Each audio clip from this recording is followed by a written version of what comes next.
Assalamualaikum warahmatullahi wabarakatuh. Kami dari kelompok 11 yang beranggotakan saya sendiri Waitri Nindami dan rekan saya.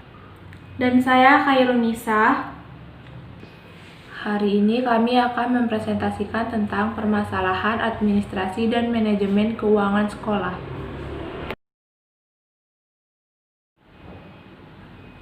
Manajemen keuangan. Manajemen keuangan merupakan salah satu substansi manajemen sekolah yang akan turut menentukan berjalannya kegiatan pendidikan di sekolah.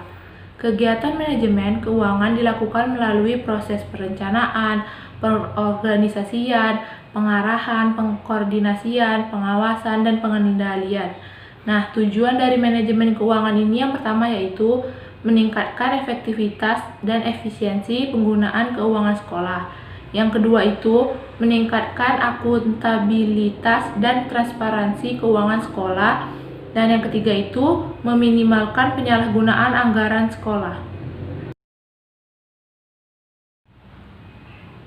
Permasalahan administrasi dan manajemen keuangan sekolah. Yang pertama itu penyalahgunaan keuangan untuk memperkaya diri atau korupsi. Hasil penelitian Indonesia Corruption Watch atau ICW sepanjang tahun 2007 hingga 2010 itu membuktikan bahwa korupsi di ranah sekolah ternyata sangat memprihatinkan. Menurut Ade Irawan, Kepala Divisi Monitoring Pelayanan Publik ICW, masalahnya itu terletak pada hubungan antara sekolah dengan dinas pendidikan.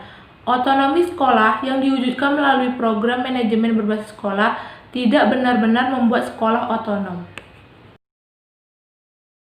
Yang kedua itu, permasalahannya yaitu membebankan pembiayaan kepada siswa didik. Nah, anggaran dari pemerintah sebesar 20% untuk biaya pendidikan ternyata masih kurang. Buktinya, hampir semua sekolah mengadakan pungutan kepada siswa. Pungutan-pungutan tersebut terkadang dibuat oleh pihak sekolah dan pengurus komite yang membebankan kepada siswa. Sumber keuangan semestinya tidak melulu dibebankan kepada siswa, tetapi bisa diusahakan dengan jalan lain, semisal membuat koperasi sekolah atau usaha mandiri selainnya. Baiklah, saya akan melanjutkan materi dari rekan saya. Permasalahan yang ketiga adalah pelaporan keuangan yang penuh manipulasi. Laporan keuangan mestinya dibuat secara transparan dan akuntabel, tetapi terkadang laporan keuangan sekolah dibuat dengan kecurangan yang sadar. Ada sebuah anggapan bahwa pungutan yang dilakukan oleh sekolah melalui komite sekolah kepada wali murid atau calon wali murid bukan uang negara, sehingga tidak perlu dimasukkan ke dalam rekening negara atau APBD sebagai PNBP, yaitu penerimaan negara bukan pajak. Menurut Undang-Undang Republik Indonesia mengenai keuangan negara, berbunyi dengan keuangan negara adalah kekayaan pihak lain yang diperoleh dengan menggunakan fasilitas yang diberikan pemerintah. Dana demikian semestinya menjadi bagian dari keuangan negara yang pengelolaannya harus mengikuti peraturan perundangan yang berlaku. Permasalahan terakhir yaitu pembelanjaan keuangan yang tidak tepat guna. Pengeluaran anggaran belanja semestinya tetap berpegang pada rencana yang telah dibuat. Dalam rencana anggaran terkadang masih bersifat umum, misal anggaran untuk membeli buku, tetapi tidak disebutkan buku apa secara pasti.